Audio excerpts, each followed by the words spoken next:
하나님 아버지 메시지, 오늘은 295편입니다. 요한계시록 1장 9절부터 11절 말씀 가지고 나 요한은 너희 형제, 이런 주제를 가지고 말씀을 상고하면서 은혜와 도전을 받겠습니다. 크리스찬은 하나님의 선택받고 부르심을 받은 자 모두가 예수님은 머리요 우리 모두는 각 지체입니다. 예수님은 머리고 우리는 지체라. 어느 지체 간에 문제가 생기면 온 몸 전체가 고통을 받게 되는 것입니다. 손톱 하나 문제가 생겨도 온 몸이 고통을 당하고요. 발가락 하나 생기면은 온 몸이 다 고통을 당합니다. 다 고통당합니다.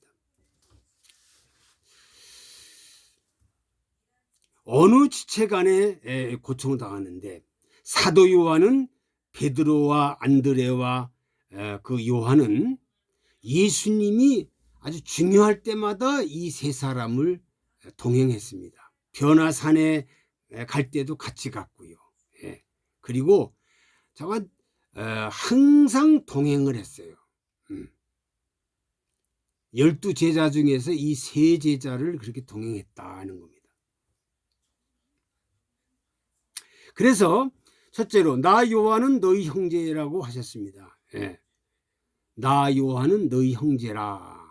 그러니까 이 예수를 믿고 하나님의 선택받고 하나님 은혜 받고 하나님 의지하고 사는 모든 사람들이 다 요한의 형제라는 거예요. 9절 상반절에 형제요 하는 말은 사도 요한이나 그때 기독자들이나 오늘 우리나 똑같은 자격을 가졌고 같은 입장입니다. 같은 입장이에요. 같은 은혜를 입고 동등한 자들이라는 것입니다. 그러니까 다 같이 하나님 백성이요, 하나님 백성이요, 물과 성령으로 거듭난 자요, 한 아버지의 자녀, 다 같은 형제. 그러니까 요한과 이 요한계시록을 사모하는 자 다 같은 형제다. 같은 형제, 같은 자매다. 두 번째, 예수의 환난과 나라와 참음에 동참하는 자라 하셨습니다. 9절 중반절에 예수의 환난 그리고 나라 참음에 동참하는 자다. 사도 요한이가 이런 예수님의 환난에 동참했고 그 어려움에 환난에 동참했어요. 그래서 예수님을 맞이하는 사람들은 다 환난에 동참하고 참아야 되고 참아야 된다는 거죠. 그래서 사도 요한은 사약을 마시기도 했습니다. 로마 시대에 요한이를 죽이려고 아무리 했지만 사약을 주면서 안 죽고 끓는 기름가마에 넣는데도 죽지를 않더라는 거예요. 그래서 그를 저 반모섬으로 귀양살이를 보내게 됩니다. 사도 바울의 나이가 그 당시에 아주 90이 넘은 분인데 나이가 많잖아요. 움직인다는 게 그렇게 쉬운 일이 아닌데도 아주 강제로 그를 정말 그 노인을 반모섬으로 귀양살이를 합니다. 세 번째, 하나님 말씀과 예수의 증거를 인하여 반모섬에 있다 하셨습니다. 9절 하반절에 보면 반모섬으로 갔습니다. 하나님 말씀과 예수의 증거를 인하여. 그냥 그 사도 요한이는요, 입만 열면 예수를 증거하고 복음을 증거하고 예수를 자랑했으니까 그를 죽일 수밖에 없죠. 그래 안 죽으니까 반모섬 보낸 거예요. 그 당시 반모섬에 귀양 가면 대부분 죽는다고 합니다. 불초종이 반모섬에 가봤는데요. 뭐 한 10년 전에 가봤는데도 그냥 저 섬에서 전부 다 그때 그 당시에는 이제 많이 기독자들이 이제 그 여행을 많이 하니까 아주 많은 꿈이었는데, 예? 꾸미기 전의 모습이야 얼마나 기가 막히겠어요. 거기서 지금 기양살이를 하고 있습니다. 예, 배도 없으니까 나올 수도 없고요. 거기서 굶어 죽든지 괴롭게 감옥살이라고 하고 있습니다. 감옥살이부터 하죠. 감옥살이도 때가 되면 먹을 거 주잖아요. 예, 여기서는 감옥에서는 먹을 것도 주지만 발모섬에서는 자기가 해결해야 합니다. 그러니까 죽으라는 거죠. 거기서 그냥 적당히 있다가 죽으라는 겁니다. 참 기가 막힙니다. 사도 요한은 버림받은 자, 저주받은 자, 정말로 죄가 없는데 대역죄로 발모섬에서 정말 죽는 순간입니다. 근데 거기서 사도 요한이는 사람을 바라보지 않고 죽든 살든지 하나님께 맡기고 기도를 합니다. 기도하다가 하나님의 음성이 들려오는 거예요. 그래서 계시를 받아 쓴 겁니다. 네 번째, 주의 날에 성령이 감동하였다. 주의 날에 성령이 감동이 됐어요. 기도하는데 10절 상반절에 요한계시록 반모섬에서 받은 편지, 반모섬에서 경험한 놀라운 일들 기록을 했습니다. 하나님의 음성을 들었습니다. 환상을 보고 명령 책에 써서 7 교회에 보내라 하십니다. 그래서 다 기록해서 이제 7 교회에 보내는 거죠. 이 모든 것이 성령의 감동으로 된 일이다. 그러니까 사도 요한은 노인한 것이 아니고 그 사도 요한에게 성령이 임해서 했다는 거죠. 마치 사도행전 2장의 초대교회들을 보니까요, 성령 받기 전에는 다 쫄짱부였는데 사도행전에 성령 받고 나서 막 그냥 놀라운 역사가 터져서 바람같이 성령이 임해가지고 그때부터 놀라운 복음의 역사가 나타나지요. 종교개혁자 칼빈도 역설했습니다. 그리고 루터도 역설했는데 그 사람들의 말이기 때문에 무조건 옳은 것은 아니라 신앙 정신이 옳다는 말입니다. 루터와 칼빈이 그 정신이 얼마나 정말 옳다는 것, 정신이 옳다는 겁니다. 이걸 우리가 알아야 한다는 거죠. 5번째, 나팔소리 같은 큰 음성을 들었다 하세요. 10절 하반절에 주의 날에 내가 성령에 감동하여 내 뒤에서 나팔소리 같은 큰 음성을 들었어요.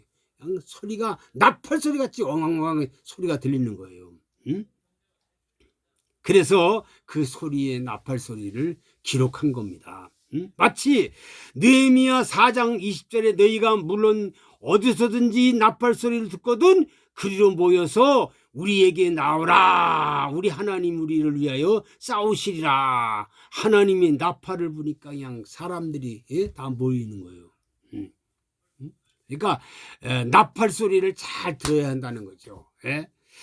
마치 마태복음 6장 2절에 보니까 그러므로 구제할 때에 외식하는 자가 사람에게 영광을 얻으려고 해당 거리에서 하는 것처럼 너희 앞에 나팔을 불지 말아라. 이것도 나팔을 불지 마. 이런 나팔을 불지 마. 나팔 불지 말아라. 뭐라고 했어요? 외식하는 사람, 뭐 구제했다고 나팔 불고, 금식했다고 나팔 불고, 기도했다고 나팔 불고, 봉사했다고 나팔 불고, 충성했다고 나팔 불고, 헌금했다고 나팔 불고, 이런 거 나팔 불지 말라는 거예요. 그런데 오늘 한국교회 비롯해서 모든 교회들 보면 나팔을 너무 많이 불잖아요. 자기 자랑을 너무 개인 자랑, 개인 자랑, 가족 자랑, 뭐 교회 자랑, 목사 자랑, 충성한 사람 자랑, 이 자랑이 너무 많아요. 오늘날의 교회가 너무 자랑이 많아. 그래서 앞으로 주님 앞에 가면 받을 게 아무것도 없어요. 이미 이 세상에서 다 받았는데, 환영받고 대접받고 인기 끌었는데 하나님 앞에 가서는 받을 게 왜? 나팔 불었기 때문에. 그러니까 나팔 소리도 잘 들어야 되는 거예요. 나팔 소리에. 예?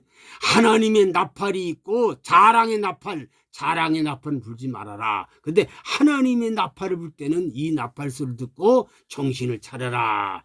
예. 여섯 번째, 너 보고 들은 것을 책에 써라 하셨어. 11장 상반절에. 예? 너 보고 들은 것을 책에 써라. 책에 써서 예배서, 서머나, 버거머, 도아디라, 사대, 빌라델비아, 라우디게아 7교회에 보내라. 이 7교회는 소아시아 지금의 터키 지역에 실제로 있는 교회입니다. 그리고 이 교회는 오늘의 전 세계 지교의 모습이 대표성을 지니고 있다는 거예요. 지금 전 세계 교회가 이 7교회만 보면 잘 알면 7개만 알면은 오늘 세계 교회를 다 알 수가 있어요. 세계 교회를 알 수 있어요. 예?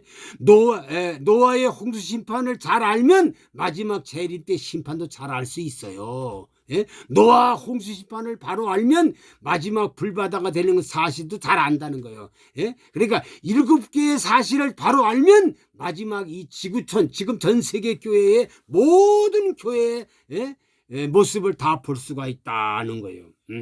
그 사실 알아라. 그래서 대표적인 대표성을 지닌 교회라는 겁니다. 오늘날도 똑같은 지교회가 있다는 것을 계시합니다. 7번째, 7교회에 보내라 하셨습니다. 11절 하반절에 이 계시록의 말씀을 소아시아 7교회에 해당하고 오늘 이 시대의 전 세계 지교회의 대표가 되는 교회가 됩니다. 오늘이 시대를 살아가고 있는 우리들에게도 하신 말씀입니다. 지금 이 요한계시록의 이 말씀이, 이 7개 한 말씀이 오늘 전 세계 지교회에 해당한다는 거예요. 예?